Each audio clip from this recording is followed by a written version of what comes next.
राजस्थान के जोधपुर शहर का एक किसान परिवार और उस किसान परिवार का एक मुखिया ठाकर राम के घर 5 बच्चों के परिवार में तीसरे नंबर का जो एक बेटा होता है, उसके आंखों में एक सपना होता है। वो सपना होता है भारत की सबसे बड़ी नौकरी में जाने का, मतलब आईएएस बनने का। और वो सपना लिए हुए वो लड़का जोधपुर से चलकर मुखर्जी नगर दिल्ली में आता है और अपने सपने को साकार करने के लिए, अपने पिता का एक संबल बनने के लिए, समाज में एक प्रतिष्ठा दिलाने के लिए यूपीएससी जैसे बड़े एग्जाम की तैयारी में अपने आप को पूरी तरीके से झोंक देता है। पर किसी कारणवश उसका अंतिम चयन नहीं हो पाता है और अंतिम चयन नहीं होने के बाद उसको शिक्षा क्षेत्र में ही कुछ ऐसा करना था जिसमें वो अपने परिवार का, अपने रिश्तेदारों का, अपने क्षेत्र का एक बड़ा नाम कर सके। और इन्हीं सारी बातों को ध्यान में रखकर कुछ अपने ऊपर घटित घटनाओं और अगल बगल के लोगों की चीजों को ध्यान में रखते हुए उसने किताब लिखने का एक सपना संजोया और वो सपना इतने बड़े लेवल पर साकार हुआ जिसकी किताब आज के समय में हर छात्र, हर गार्जियन पढ़ना चाहता है। उस पुस्तक का नाम है कलेक्टर साहिबा। तो आज हमारे साथ इस स्टूडियो में मौजूद है संघर्ष, समर्पण और सफलता पर लिखी पुस्तक कलेक्टर साहिबा के लेखक कैलाश मंजू बिश्नोई। कैलाश जी, आपका हमारे स्टूडियो में धन्यवाद। आपका भी बहुत बहुत आभार मुझे स्टूडियो में बुलाने के लिए। आज हम कैलाश जी से उनकी जो संघर्षों की कहानी है, उनका समर्पण है और उस संघर्ष और समर्पण के बाद उन्होंने पुस्तक लिखने का किस तरीके से शुरुआत किया, उसकी सफलता क्या हुई, आज के समय में वो अपने आप को कहाँ देखते हैं, बाकी यूपीएससी की तैयारी करने वाले छात्रों को क्या सलाह देंगे, उनकी किताब किन मुद्दों पे लिखी गई है, उस किताब में कहाँ कहाँ संघर्ष, समर्पण और सफलता की बात की गई है, प्रेम और करियर को लेकर के वो क्या सोचते हैं, उन्होंने अपने पुस्तक में किस तरीके से प्रेम और करियर को लेकर के एक संतुलन बनाए हुए, इन सारे मुद्दों पे आज खुल के चर्चा करेंगे हम लोग कैलाश जी से। कैलाश जी, सबसे पहले हम आपकी एक पृष्ठभूमि के बारे में जानना चाहते हैं कि आप किस परिवार से आते हैं, आपके घर की पृष्ठभूमि कैसी रही है। सर, मैं राजस्थान, पश्चिमी राजस्थान का एक मरुस्थलीय क्षेत्र है जोधपुर, और उसके सुदूरवर्ती लगभग 100 किलोमीटर दूर एक मेरा गांव है, छोटा सा गांव है लोहावट। वहाँ के किसान परिवार में मेरा जन्म हुआ और पिताजी खेती-बाड़ी से जुड़े थे। और जब मैं 5वीं 7वीं कक्षा में पढ़ता था, उसमें मेरे पिताजी है वो ट्रैक्टर चलाने के लिए उड़ीसा जाया करते थे। ट्रैक्टर चलाने जाते थे? जी जी, ताकि आजीविका चल सके जी। और खेत में भी उतना उपजाऊ था नहीं और उसके ऊपर है बारिश नहीं होती थी, मरुस्थलीय इलाका, और वहां पर है वो जीवन चलाना अपने आप में किसी युद्ध से कम नहीं था।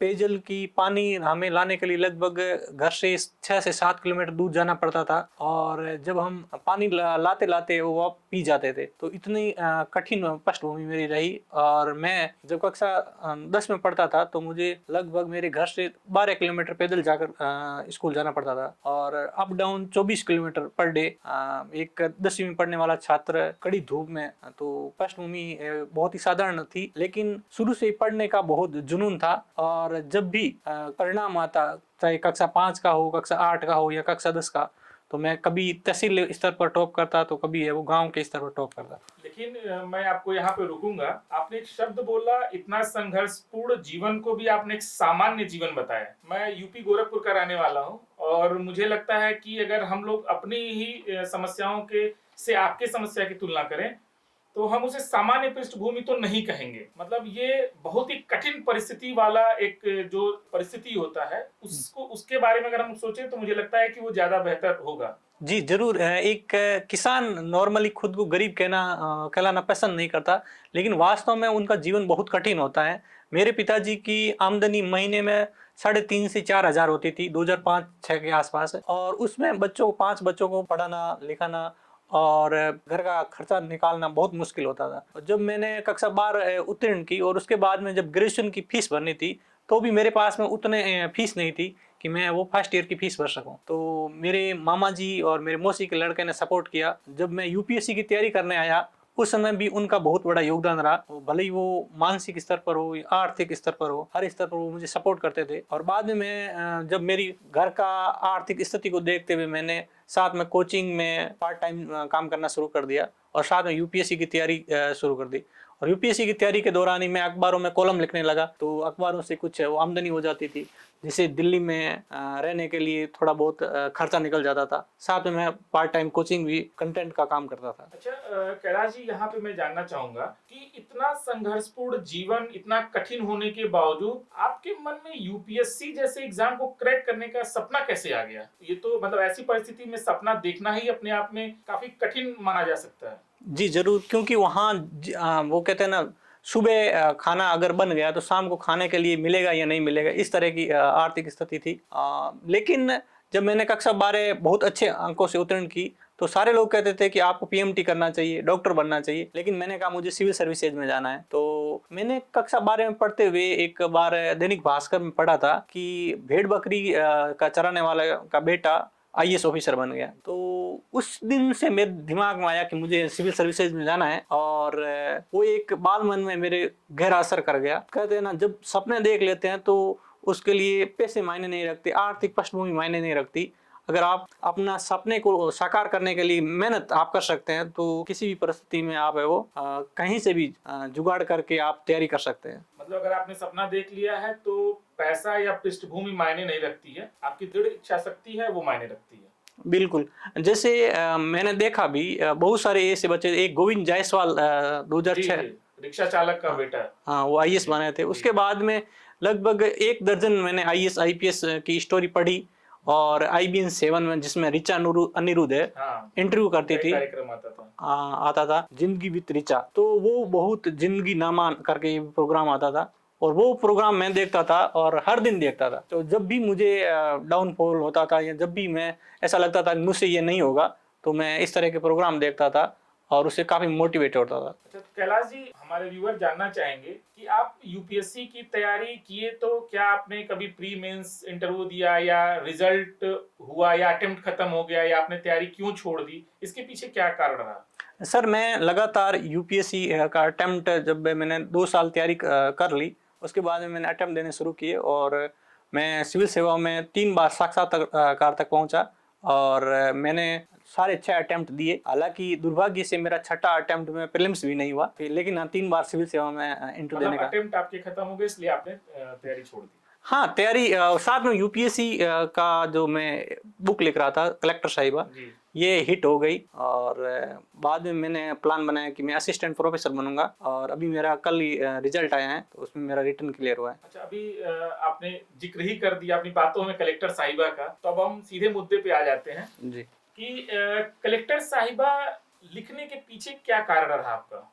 देखिए, सिविल सेवा की जब मैं तैयारी कर रहा था, तैयारी के दौरान ऐसा हुआ कि मेरे साथ के कुछ बच्चे थे वो सिविल सेवा में सेलेक्ट हो गए। किसी का आईएएस में सिलेक्शन हुआ, किसी का आईपीएस में सिलेक्शन हुआ, कोई दानिक्स में सेलेक्ट हुआ। तो मेरे पास में लगभग आधा दर्जन ऐसे लड़के और लड़कियों की कहानी थी जिनका संघर्ष करके वो यूपीएससी में, किसी ने 8 अटेम्प्ट में यूपीएससी निकाला था, किसी ने 4थे अटेम्प्ट में निकाला, किसी ने 3-4 बार प्रीलिम्स नहीं हो रहा था और आखिरी अटेम्प्ट में प्रॉपर आईएएस बन गए। तो इस तरह की मेरे पास में कहानियां थी। साथ में सफलता के साथ साथ असफलता की भी कहानियां थी, संघर्ष की भी कहानियां थी और Mukherjee Nagar, old Rajendra Nagar, love story से जुड़े हुए भी बहुत सारी ऐसी कहानियां थी। तो मेरा मन हुआ कि मैं 12th फेल या डार्क हॉर्स जैसी एक यूपीएससी पर केंद्रित और बुक लिख सकता हूँ। हालांकि डार्क हॉर्स का मुख्य जो केंद्र बिंदु वो अलग है, कलेक्टर साहिबा का अलग है, लेकिन वो यूपीएससी की पृष्ठभूमि से जुड़े हुए हैं। तो ये तीनों बुक यूपीएससी की पृष्ठभूमि से जुड़ी हुई हैं और मुझे ऐसा लगा भी कि मैं अगर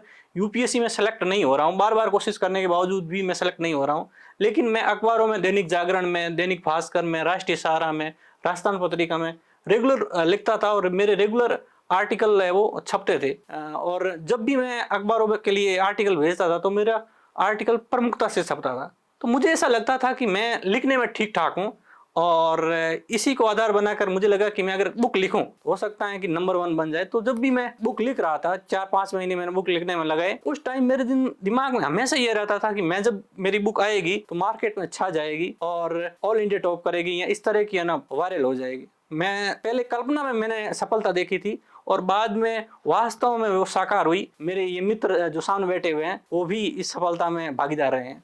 बिल्कुल। अभी आपने कहा कि मुखर्जी नगर और करोल बाग, राजेंद्र नगर मिलाकर के लव स्टोरी वाली चीजें एक एंगल देखा जा सकता है। ये खैर सबके साथ लागू नहीं होता, कुछ लोग हैं जो। तो अभी जब मैं अपने सोशल मीडिया पेज पे मैंने डाला कि आपके साथ पॉडकास्ट करना है, तो ढेरों मेरे पास मैसेंजर पे मैसेज आया, व्हाट्सएप पे आया, कुछ लोगों ने कॉल भी करके मुझसे कहा कि कैलाश जी से पूछिएगा कि क्या ये कलेक्टर साहिबा उनकी व्यक्तिगत स्टोरी है या किसी और की स्टोरी को उन्होंने इसमें शामिल किया है। देखिए, जो गिरीश और एंजल 2 किरदार है जो कलेक्टर साहिबा के 2 मुख्य पात्र हैं और ये दोनों पात्र किसी की रियल स्टोरी या रियल कहानी से प्रेरित हैं। और ऐसा एक हमारी कम्युनिटी में, खासकर यूपीएससी से तैयारी करने वाले बच्चों में, ये एक अफवाह सी है या फिर एक तरह से है कि ये गिरीश या कैलाश की ही कहानी है। तो ये मार्केट में है, ठीक है, लेकिन इसमें किरदार है वो गिरीश और एंजल का है और मेरी कहानी से प्रेरित जरूर है। मतलब कुछ सच्चाई मानी जा सकती है कि आपसे प्रेरित है।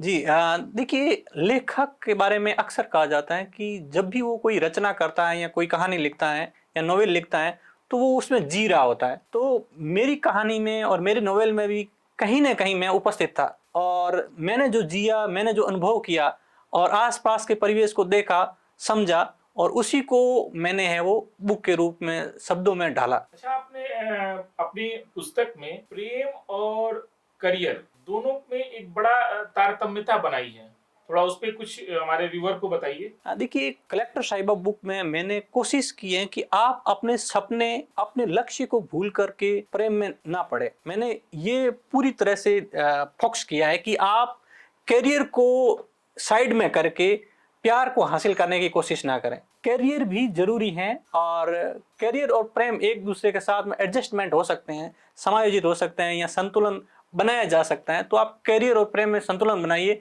लेकिन करियर जीवन में बहुत जरूरी है। मैंने कलेक्टर साहिबा पार्ट 1 में इसको बहुत अच्छे से रेखांकित करने की कोशिश भी की है कि करियर जैसे प्रेम अगर है ना बाधक बन रहा हो तो प्रेम को साइड में कर दो और प्रेम करियर को सपोर्ट कर रहा हो तो प्रेम को साथ में ले लो। तो ये मैंने बुक में ध्यान दिया है और बुक में लिखने में मेरा ये उद्देश्य भी रहा है कि यूपीएससी की तैयारी करने वाले बच्चे केवल लव में पढ़कर अपने करियर को ना भूल बैठे। तो वो मैंने, तो आप लोग देख रहे होंगे कैलाश जी ने एक बहुत अच्छा मैसेज आपको दिया कि प्रेम और करियर दोनों को साथ लेकर चला जा सकता है, लेकिन अगर आपके करियर में कहीं प्रेम बाधा डाल रहा है तो उसको छोड़कर आप करियर को फोकस करिए, क्योंकि मुझे लगता है कि करियर पर अगर फोकस करेंगे तो परिवार, समाज, प्रेम सारी चीजें आपके साथ हो जाएंगी। अच्छा, इसके अलावा कैलाश जी आपकी पुस्तक में धैर्य और संघर्ष की बात की गई है, तो सिविल सेवा की तैयारी करने वाले छात्रों के लिए ये धैर्य और संघर्ष वाली जो बात है ये कहाँ तक उचित साबित होती है? देखिए, सिविल सेवा का जो एग्जाम पैटर्न है या सिविल सेवा की जो परीक्षा है वो एक मैराथन दौड़ जैसी है, जिसमें आप प्रीलिम्स, मेंस और इंटरव्यू जैसी प्रक्रिया से गुजरते गुजरते 1.5 साल हो जाते हैं और कम से कम आपको 1.5-2 साल पहले तैयारी करके एग्जाम में बैठना पड़ता है। तो कम से कम कोई भी यूपीएससी की तैयारी कर रहा बंदा 3 से 4 साल उन्हें चाहिए ही चाहिए और 4 साल की अवधि धैर्य की ही परीक्षा मानी जा सकती है। अगर किसी में ये लगता है कि मैं 3-4 महीने की तैयारी करके यूपीएससी निकाल लूंगा या 6 महीने में मैं प्रॉपर आईएएस बन जाऊंगा, ये संभव नहीं है। नॉर्मली ये देखा गया है कि कोई भी कम से कम अगर समय की बात करें तो यूपीएससी में सिलेक्शन में कम से कम आपको 2-3 साल की तैयारी चाहिए चाहिए और कई बच्चे ऐसे होते हैं जिनको 7-8 साल लग जाते हैं। तो ये एक लंबा समय है और इस लंबे समय के दौरान ऐसा हो सकता है कि आप पहले अटेम्प्ट में इंटरव्यू में पहुंच जाए, सेकंड में मेंस भी ना निकले, थर्ड में प्रीलिम्स भी ना निकले या 2 बार इंटरव्यू दे करके फिर आप मेंस 2 बार ना निकालें। ऐसी कई बार उतार चढ़ाव आते हैं और इन उतार चढ़ाव में सबसे बड़ा साथी होता है धैर्य। पेशेंस बहुत जरूरी है इस परीक्षा में। मैंने देखा है कि जिसमें ये धैर्य का गुण था वो यूपीएससी को पार करके गया और जिन जल्दबाजी थी कि यार मतलब मेरा नहीं हो रहा है, 2-3 साल तैयारी की और छोड़ दिया, शायद वो और 1-2 अटेम्प्ट और देते तो शायद यूपीएससी की इस नाव को है वो पार कर सकते थे। लेकिन उसमें धैर्य नहीं था। बहुत सारे हम छात्रों को भी देखते हैं कि जब कोचिंग में आते हैं तो 100 बच्चे अगर कोचिंग करने आते हैं, उसमें आधे या 40% बच्चे है ना 2-3 महीने या 4 महीने में कोचिंग छोड़ कर चले जा रहे हैं। बिल्कुल सही कहा आपने।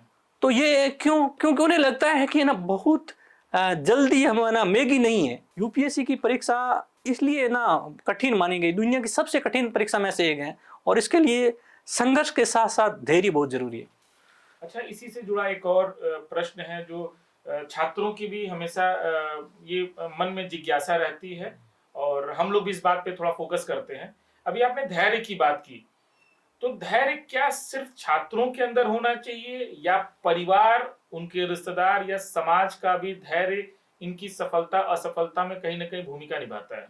जी जरूर। देखिए, यूपीएससी की परीक्षा केवल एक अभ्यर्थी की परीक्षा ना होकर के एक परिवार की परीक्षा होती है। बिल्कुल बिल्कुल। अगर फैमिली सपोर्टिव नहीं है तो बच्चा अपना ना धैर्य छोड़ देता है।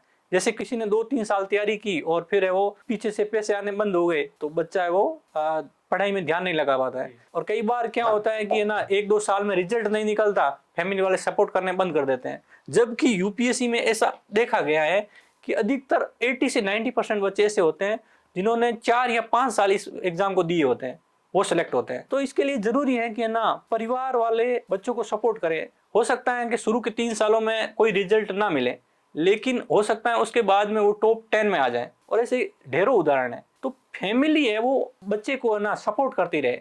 हो सकता है कि वो पहले अटेम्प्ट में, दूसरे अटेम्प्ट में अच्छा रिजल्ट ना दें, और लेकिन है ना बाद में जाकर के उनका रिजल्ट बेहतर हो जाए। अच्छा कैलाश जी, एक बात बताइए कि आप यूपीएससी के इंटरव्यू तक पहुंचे जी और जो आपका लास्ट अटेम्प्ट था, 6th अटेम्प्ट, आपका उसमें प्री भी नहीं हुआ। जी।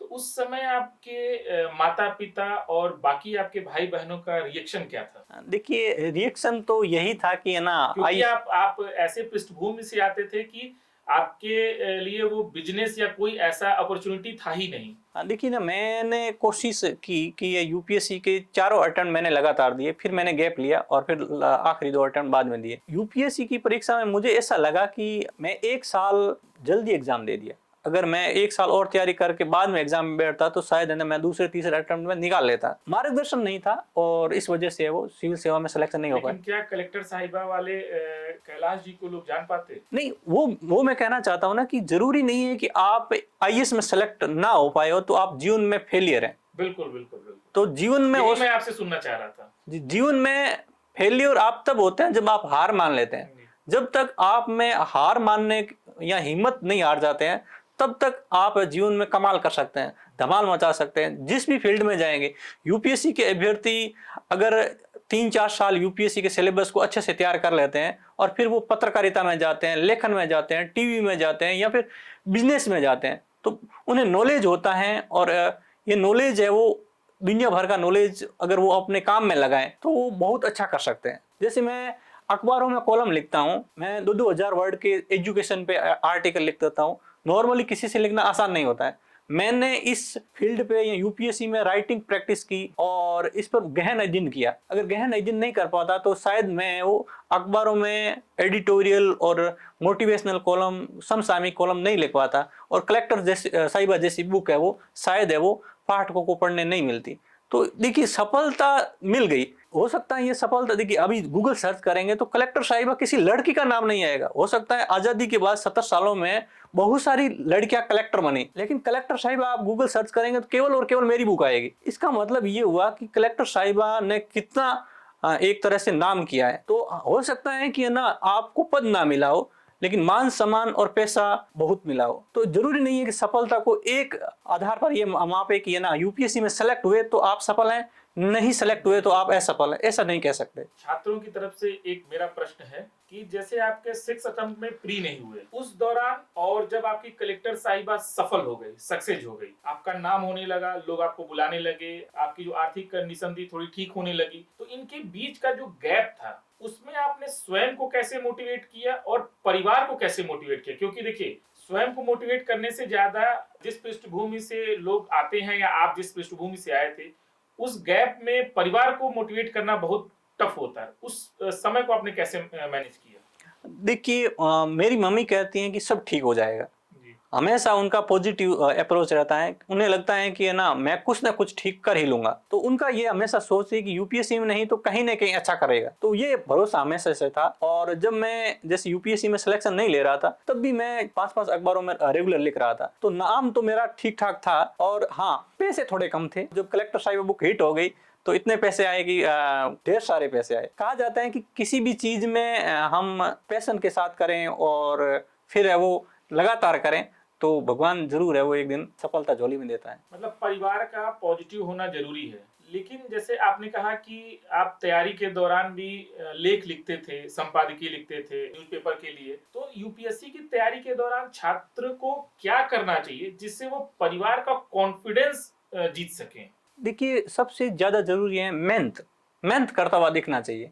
परिवार वाले को लगे कि इनकी मेहनत में कोई कमी नहीं रही है। जब बच्चा मेहनत करता है तो रिजल्ट हो सकता है कि थोड़ा देरी से मिले, लेकिन रिजल्ट जरूर मिलता है। हो सकता है यूपीएससी में ना मिले। मेरे ऐसे कई मित्र हैं तो यूपीएससी में तो सेलेक्ट नहीं हो पाए, लेकिन एसडीएम बन गए, डीएसपी बन गए, या फिर है वो असिस्टेंट प्रोफेसर बन गए, या फिर जर्नलिज्म में अच्छा नाम कमा लिया। तो मुझे ऐसा लगता है कि अगर कोई मेहनत करता है तो मेहनत का फल है वो देर सवेर जरूर मिलता है और छफर फाड़ के भी मिलता है। कई बार ऐसा होता है हमारी मेहनत, कहते हैं ना, एक चाइना में एक पौधा ऐसा है जिनको खिलने में या बाहर निकलने में भी है ना 1 दशक लग जाता है, लेकिन जब वो खिलने लगता है तो फिर है वो कुछ ही महीने में बहुत बड़ा हो जाता है। तो कई बार क्या है हमारी मेहनत दिखती नहीं है, लेकिन जब रिजल्ट आता है तो हमें लगता है कि यार मेहनत है वो वास्तव में, जैसे कलेक्टर साहिब है, कईयों को लगता होगा यार 3-4 महीने में उन्होंने लिख दी, लेकिन मेरा 9 साल का एक्सपीरियंस था, 8-9 साल का एक्सपीरियंस था, उसके आधार पर कलेक्टर साहिब आई। देखिए मैंने कलेक्टर साहिबा में क्या लिखा कि क्या क्या करना चाहिए सेलेक्ट होने के लिए और क्या क्या नहीं करना चाहिए। तो ये चीजें है ना छात्रों को टच किया। बच्चों को ऐसा लगा कि यार हम ये गलतियां कर रहे हैं। वो उनकी अपनी कहानी वो समझ गए उसको। जी सर।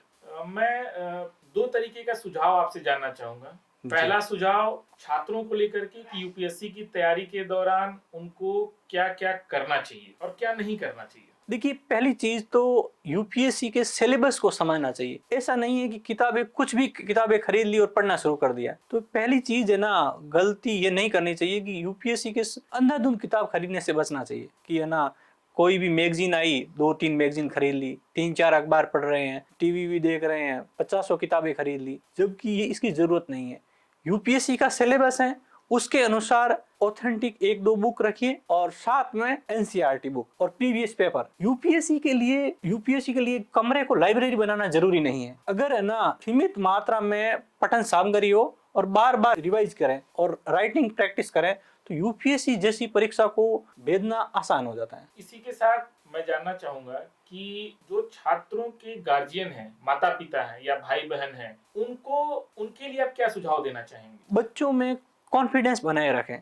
अगर आपने बच्चे को दूसरे जिले में या शहर में या महानगर में पढ़ने के लिए भेजा है, जब तक वो सेलेक्ट ना हो तो उन्हें ना मानसिक रूप से सपोर्ट करें, उन्हें आर्थिक रूप से सपोर्ट करें और जहां तक हो सके उनके कॉन्फिडेंस को लूज करने की कोशिश ना करें। अगर बच्चा सब समझता है 20-22 साल की उम्र में और अगर आप उनको ना सपोर्ट करेंगे तो उनकी तैयारी में बूस्ट मिलेगा। और समाज में कहने वाले लोग बहुत होंगे कि यार तुम्हारा बेटा है ना 4 साल से क्या कर रहा है, दिल्ली में रह करके, लखनऊ में रह करके, जयपुर में रह करके लड़कीबाजी करता होगा, कुछ कुछ बातें बहुत बनाएंगी। समाज के आसपास के पड़ोसियों को ये बात हजम नहीं होगी कि उनका बेटा कलेक्टर, एसपी या डीएसपी या डिप्टी कलेक्टर बन करके आए। तो समाज के 4 लोग क्या कहते हैं उनको ना सुन करके बेटे के दिल की आवाज सुने, बेटी के दिल की आवाज सुने। क्या वो सच में मेहनत कर रहा है? अगर मेहनत कर रहा है तो सपोर्ट बनाए रखें, अपने संतान पर विश्वास बनाए रखें और वो विश्वास अगर आप बनाए रखेंगे तो वो रिजल्ट के रूप में जरूर दिखेगा। अच्छा कैलाश जी,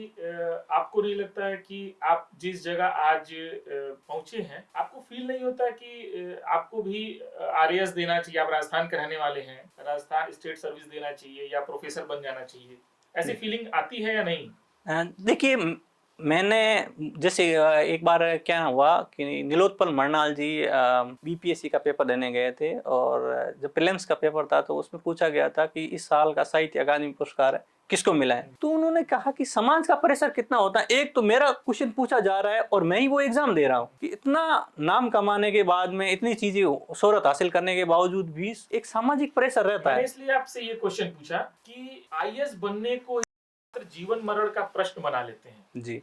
और मेरे भी कई ऐसे मित्र हैं जो आज स्टेट सर्विस में है लेकिन आईएएस नहीं बन पाए, तो जैसे ही जिस दिन रिजल्ट आता है वो पूरे दिन डिस्टर्ब रहते हैं, वो मेंटली अपने आप को संतुष्ट नहीं कर पा रहे हैं कि मैं जहाँ हूँ वहाँ पे सही है, ठीक है, अभी भी वो परेशान रहते हैं। इसीलिए मैं इस बातों को आपसे जानना चाह रहा था। देखिए, मैं बताता हूँ कि यूपीएससी या आप पीसीएस की तैयारी कर रहे हैं तो एक समय सीमा तय करिए कि मुझे रिजल्ट लेना है तो इन्हीं 5-6 सालों में लेना है। जी। अगर नहीं होता है तो मैं पूरी तरह कट जाऊंगा और दूसरे कैरियर पर फोकस करूंगा जो मुझे बहुत पसंद है। जैसे मुझे लिखना बहुत पसंद है, मुझे अगर एक राइटर और आईएएस में से चूज करना हो तो मैं 100 में से 100 बार खुद को राइटर के रूप में चूज करूंगा। तो मेरा एक तरह से है ना जुनून है, एक तरह की रुचि है कि मुझे है ना लिखने में बहुत मजा आता है। तो लिखने में मजा आता है, उतना शायद मैं कलेक्टर की कुर्सी पर या एसपी की कुर्सी पर उतना है ना मुझे इंटरेस्ट नहीं आता। तो लिखने में जो रुचि थी उसी को ही मैंने हथियार बनाया और आगे आने वाली बुक भी मेरी है ना, मैं 2 बुक पर काम कर रहा हूँ और पार्ट 2 भी आ चुका है और फिल्म करियर में भी है वो संभावनाएं तलाश रहा हूँ। मतलब कलेक्टर साहिबा मूवी के रूप में भी देखा जा सकता है। जी सर, अभी इसका स्क्रिप्ट बन रहा है और उम्मीद करते हैं कि साल के आखिर तक है वो अच्छा रिजल्ट सुनने को मिलेगा और उम्मीद है कि वेब सीरीज के रूप में आएगी बुक। बहुत अच्छी बात है और हमारे और हमारी पूरी टीम और हमारे व्यूअर की तरफ से आपको ढेर सारी शुभकामनाएं कि आपकी जल्दी ही वेब सीरीज आए, क्योंकि किताब के साथ साथ अगर हम लोग पर्दे पे भी देखेंगे तो ज्यादा आनंद आएगा और ज्यादा चीजें समझ में आएंगी। अब हम लोग अपनी बतकही चौपाल के अंतिम दौर में हैं। अंत में अगर आप कुछ बच्चों को कुछ सुझाव देना चाहें अपनी तरफ से तो आप क्या देना चाहेंगे? देखिए, यूपीएससी और खास करके सिविल सर्विसेज की तैयारी करने वाले बच्चों को पहला सुझाव मेरा यही रहेगा कि सोशल मीडिया खास करके इंस्टाग्राम, फेसबुक, इनका इस्तेमाल सोच समझ कर करें। ऐसा नहीं है कि घंटों तक रील्स स्क्रॉल करते जा रहे हैं, ये आपके करियर को खा जाएगी। तो ध्यान रखना है कि है ना, मुझे अपना टाइम निर्धारित कर दीजिए कि मुझे ना इतना ही चलाना है सोशल मीडिया। और यूट्यूब हो या फिर है ना ऐप पर आधारित तैयारी हो, तो ये भी ध्यान रखना है कि पूरी की पूरी तैयारी है ना यूट्यूब या ऐप पर ना रखें, किताबों के साथ भी दोस्ती बनाए रखें। यह होगा कि है ना यूट्यूब से अगर आप कुछ देख रहे हैं तो 3-4 घंटा यूट्यूब से तैयारी कर लें, या फिर ऐप पर आपने कोर्स ले लिया है तो उसके साथ करें। साथ ही साथ में किताबों से दोस्ती बनाए रखें। किताबें आपके रचनात्मकता को बढ़ाएगी, साथ ही साथ लिखने की प्रैक्टिस भी करें। यूपीएससी के लिए या स्टेट पीसीएस के लिए सबसे बड़ा हथियार है सफलता के लिए, वो है राइटिंग प्रैक्टिस। बहुत सारे दोस्त ऐसे थे जो हर दिन है वो 5 से 6 घंटा लिखते थे, पढ़ते कम थे लिखते ज्यादा थे, और उनका सिलेक्शन हुआ। क्योंकि यूपीएससी और यूपी पीसीएस, आरएएस जैसी एग्जाम जो भी हैं उसमें लेखन शैली बहुत मैटर करती है। मुझे अक्सर लोग कहते हैं कि यार तुम्हारी लेखन शैली इतनी अच्छी है, तुम है ना स्टेट पीसीएस में वो टॉप 10 में आ सकते हो। इसी को समाज का दबाव कहते हैं। जी जी, जो अभी आपने कहा वही समाज का दबाव है कि अभी भी लोग आपसे चाहते हैं कि आप एसडीएम और डिप्टी एसपी बन जाओ। जी बिल्कुल बिल्कुल, वो रहता है। लेकिन प्रूव मुझे करना है जी, प्रूव मुझे लेखन के रूप में करना है। मुझे ऐसा हमेशा लगता है कि मैं लेखन में जितना बढ़िया कर पाऊंगा उतना मैं प्रशासन में रह करके नहीं कर पाऊंगा। तो मेरा देखिए, शुरू में तो यूपीएससी में जाने का था, लेकिन जैसे जैसे कलेक्टर साहिबा ने सफलता हासिल की उसके बाद मुझे लगा कि रिकॉर्ड होना है, रिकॉर्ड बने। बिल्कुल, ढेर सारे आपको अवार्ड भी मिले हैं। जी जी, और आपकी पुस्तक बेस्ट बुक सेलर के भी रूप में रही है। जी सर, अभी दैनिक जागरण, निल्सन जो बेस्ट सेलर सूची आई है उसमें ऑल इंडिया रैंक 1 है, वो कलेक्टर साहिबा रही हैं और पिछले 2 साल से नंबर 1 चल रही है। और पार्ट 2 आया वो भी ऑल इंडिया 3rd रैंक रहा है। तो कलेक्टर साहिबा की दोनों सीरीज है वो पाठकों के बीच में बहुत ही लोकप्रिय है। तो बतकही चौपाल के इस स्पेशल बतकही में हमारे साथ स्टूडियो में मौजूद थे कैलाश जी, जिनकी पुस्तक इस समय मतलब छात्रों के बीच में एक तहलका मचा चुकी है, क्योंकि वो छात्र अपने व्यक्तिगत जीवन से जोड़कर उसको देख रहे हैं और उस पुस्तक में धैर्य की, साहस की, समर्पण की और सफलता की वो कहानी है। और उम्मीद है कि आप लोगों को ये पुस्तक बहुत पसंद भी आएगी। और जल्द ही अब हम एक नए सीरीज में आपसे मिलेंगे, और जो हमारे नए व्यूअर हैं हमारे चैनल को लाइक और सब्सक्राइब करें। इसी के साथ मिलते हैं जल्द ही नए सीरीज में। धन्यवाद।